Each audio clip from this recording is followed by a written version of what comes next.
Okay, in chapter 4 so far we've talked mostly about polynomial functions. Now we're going to move on to talk about a different kind of function, rational functions and their graphs. A rational function is actually a function that we often use r of x to signify. It's the ratio of two polynomial functions. So p of x is a polynomial, q of x is a polynomial,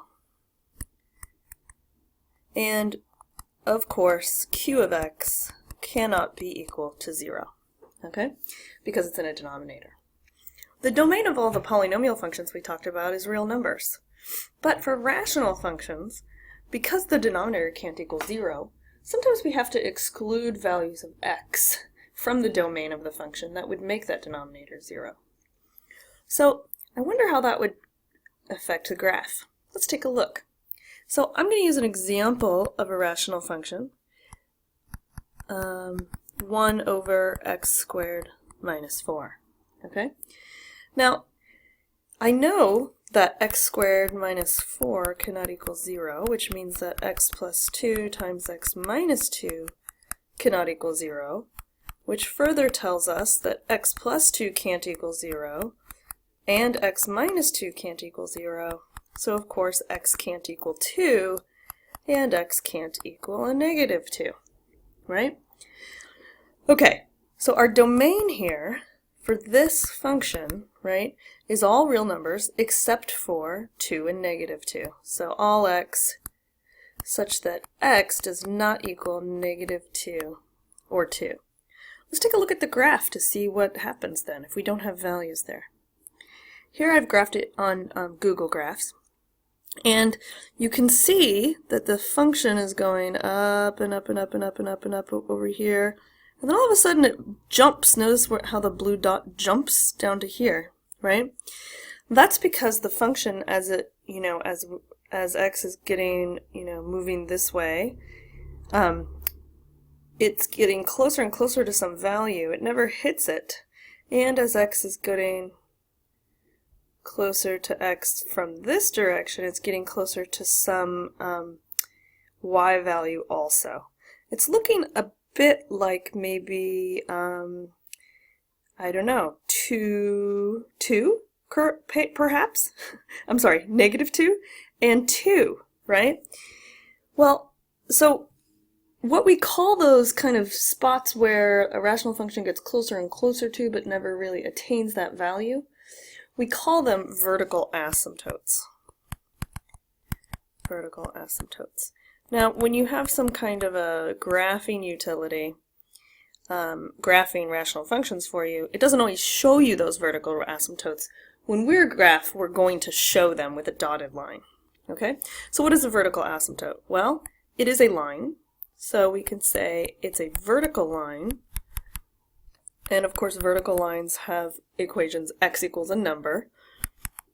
We say it is a vertical asymptote, which for now and forever on I will be abbreviating VA, of r of x, if this happens. If the function r of x goes up and up and up and up towards infinity, it approaches infinity, or it approaches negative infinity, so again, r of x are the y values, they are approaching, negative infinity, as x gets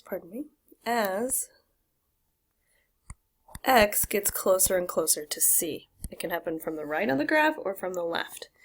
One thing to note that's really important about vertical asymptotes is that a function, a rational function, never crosses its vertical asymptotes.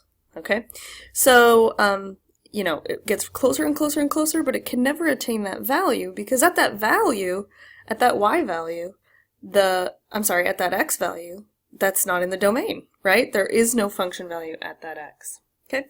We're going to draw a couple of pictures of vertical asymptotes. You can see what they look like. So here's C. I'm going to use a dotted line, dotted line, dotted line. This is the equation for that line is x equals c, right? It's a vertical line. And we would have a function that kind of does this, and perhaps it does this. So what I'm doing now is showing that, you know, the function right here is going to infinity, right? So the r of x is going to infinity as x is going towards c, right? So we're around this neighborhood of c. And here also, r of x is going towards negative infinity as x is closer and closer to this value, c. Okay? Alright, so a vertical asymptote could look like that. A vertical asymptote can be anywhere. C doesn't have to be positive. Excuse me, hold on. Okay, C could be a negative number. The function could go towards negative infinity and approach as x approaches c. So here positive infinity. So here r of x is approaching positive infinity as x gets closer and closer to c from both directions. And of course, here's another asymptote. It can approach c as you go r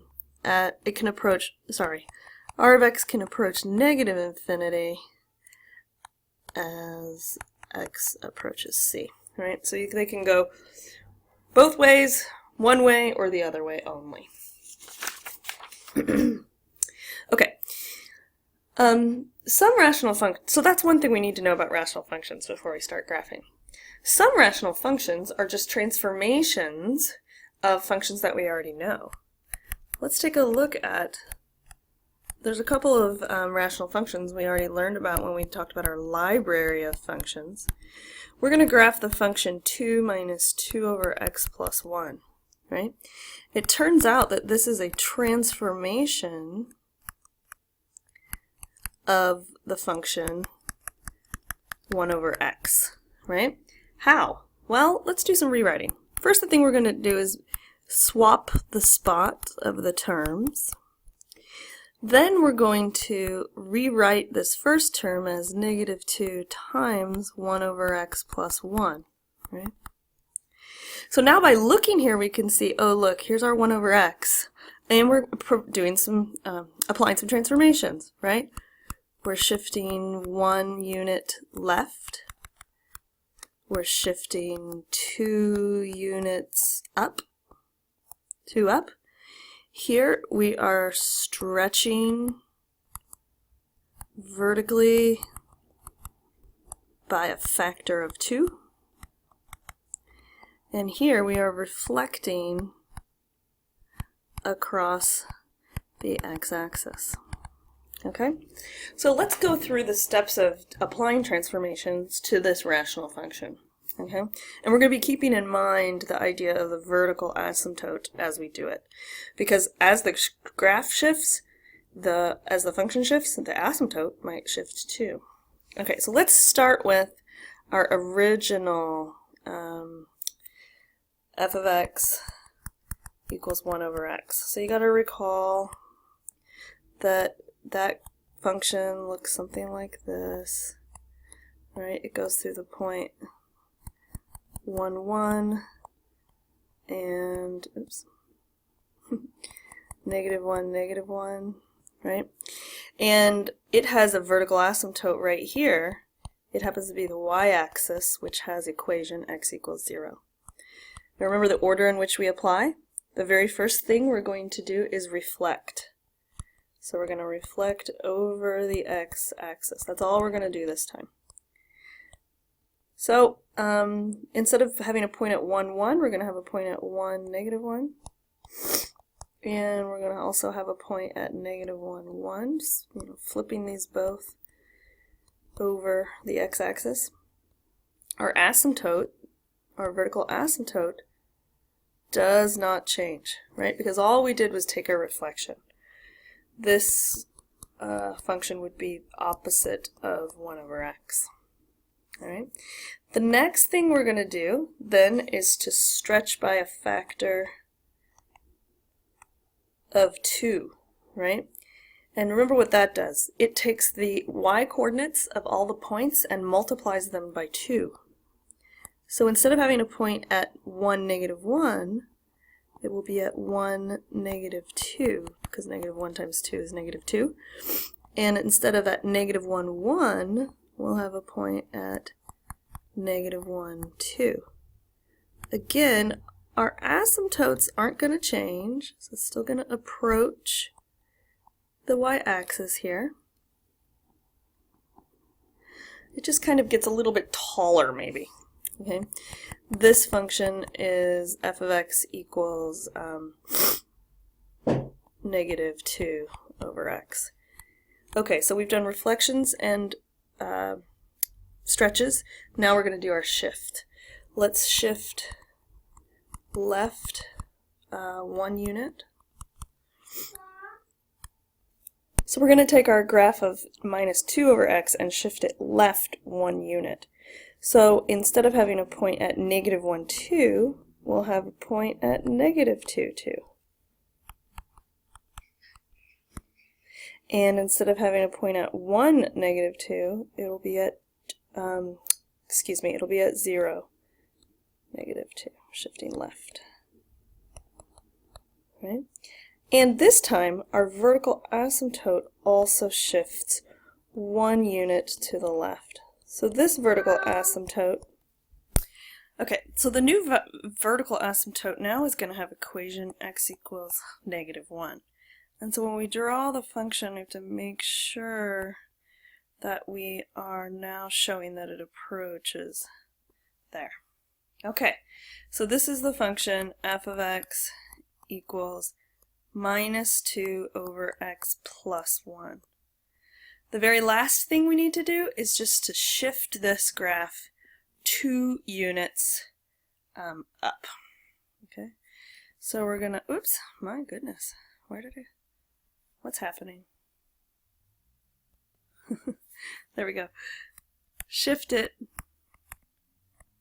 up 2 units. Shift, oh my goodness, something hitting the screen and moving things around. Okay, so we're going to shift it up 2. Okay, now the vertical asymptote is not moving because we are not shifting down, or I'm sorry, to the left or right, but if we shift up 2, you've probably noticed that the x-axis also looks like a line that this graph is not touching. That has the equation y equals 2. Yeah, it actually turns out that this is a horizontal asymptote, which we're going to talk about next. Now, remember we had points at negative 2, 2 and 0, negative 2. So now what we have to do is to shift each one of those up 2. So we're going to end up with a point at negative 2, 4 and 0, 0. Alright, so our point ends up 0, 0, and negative 2, 4, negative 2, 4. Still using x equals negative 1 as the vertical asymptote, and now having a new horizontal asymptote, y equals 2. Okay, so this is our final function. It is minus 2 over x plus 1 plus 2.